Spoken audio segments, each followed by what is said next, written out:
Depuis 7 ans qu'elle dure, la tragédie algérienne a fait revenir souvent dans les commentaires cette phrase qui ne veut plus rien dire. La semaine passée a été décisive dans l'évolution du conflit.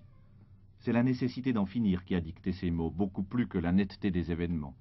Cette fois pourtant, il semble que ce soit l'inverse, que les événements nous rapprochent du dénouement.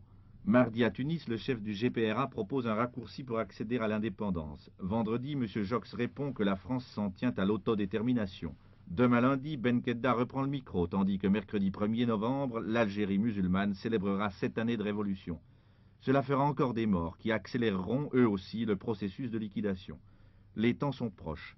C'est l'avis de tout le monde, y compris de l'OAS, qui vient d'écrire aux députés de la 5e. Si vous réfléchissez, vous constaterez que les événements glissent désormais sur une pente si rapide que le gouvernement n'a plus le temps de vous dissoudre et d'appliquer la décision de nouvelles élections avant que les circonstances n'aient rendu impossible l'un et l'autre. Mais revenons à Tunis, où Benkhedda parlait mardi. Sur la question fondamentale de l'avenir de l'Algérie, les points de vue français et algériens se sont rapprochés, donnant à une éventuelle négociation des bases plus précises et plus sûres.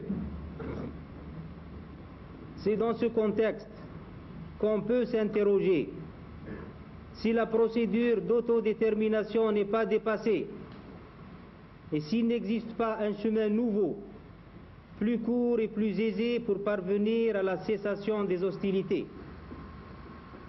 Nous pensons, quant à nous, qu'il est possible aujourd'hui de promouvoir une solution rapide du conflit et qu'il existe, pour y parvenir, une méthode qui nous ferait aux uns et aux autres une économie de temps et de sacrifice et permettrait d'instaurer immédiatement la paix.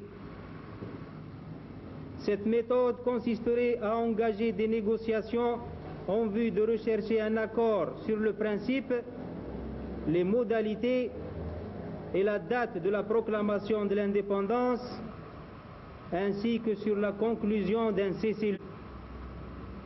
Après quoi, de nouvelles négociations pourraient s'ouvrir, qui auraient pour objet la définition de nouveaux rapports entre l'Algérie et la France et les garanties aux Français d'Algérie. C'est dans les salons de l'Hôtel Majestic à Tunis que nos envoyés spéciaux ont recueilli la déclaration de M. Benkhedda.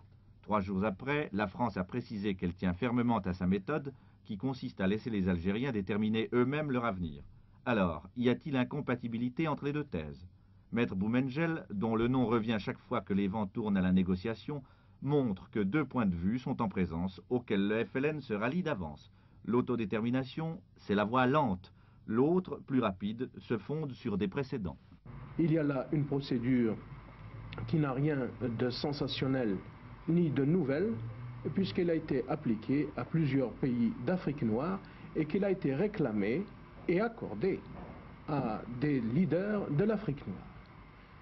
Mais, comme il ne saurait être question pour nous de renoncer à l'acceptation de l'autodétermination qui remonte hélas au 28 septembre 1959, ce qui donne une idée de la durée absolument extraordinaire de la négociation entre l'Algérie et la France, puisqu'aussi bien dis-je, nous n'avons pas renoncé au principe de l'autodétermination, le président Benkhedda a réaffirmé que dans le cas où le gouvernement français continuerait à maintenir sa position sur l'autodétermination, eh bien, nous continuons à demander qu'il soit discuté, et le plus tôt serait le mieux, et qu'il soit discuté des modalités d'application de l'autodétermination.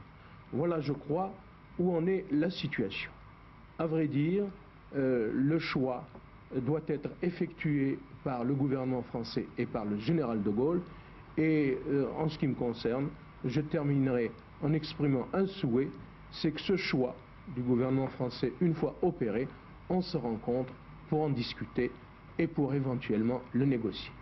Quelle que soit la méthode finalement retenue, il semble maintenant admis que les délégués français et algériens vont se retrouver bientôt autour du tapis vert. L'une des pierres d'achoppement de la discussion sera le statut des Européens d'Algérie. Pour sonder les intentions des nationalistes algériens à ce sujet, nous sommes allés rue des Entrepreneurs, à Tunis, où siège Mohamed Yazid, ministre de l'Information du GPRA.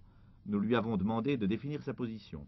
Notre position est connue, telle que nous l'avons exprimée à Évian, telle que nous l'avons exprimée à Lugrin.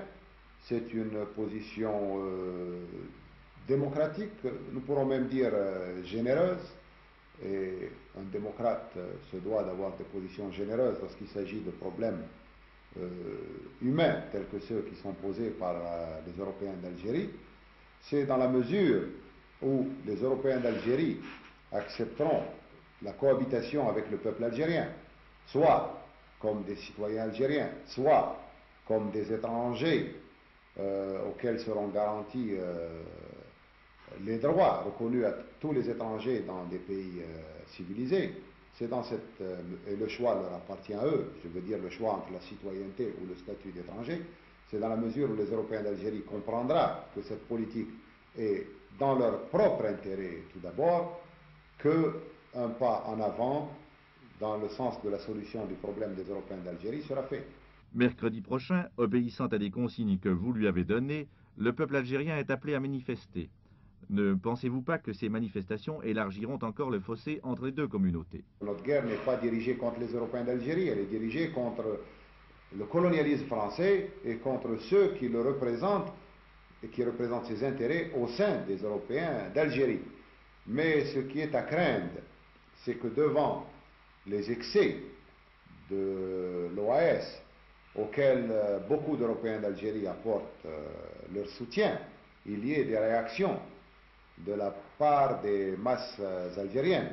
Et dans ce cas-là, nous pourrons dire que les chances de coopération entre notre peuple et le peuple français, je veux dire entre notre peuple indépendant et le peuple français, et les chances d'une fructueuse cohabitation entre les Européens d'Algérie et le peuple algérien se trouveront sérieusement diminuées.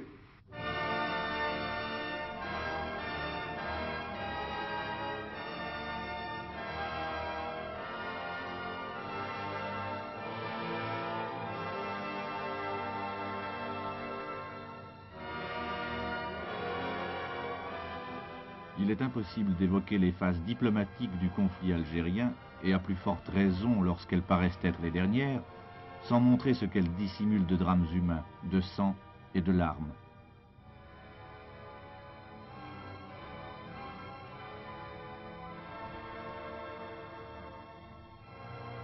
L'Algérie, terre blessée, attend une paix qui lui est due.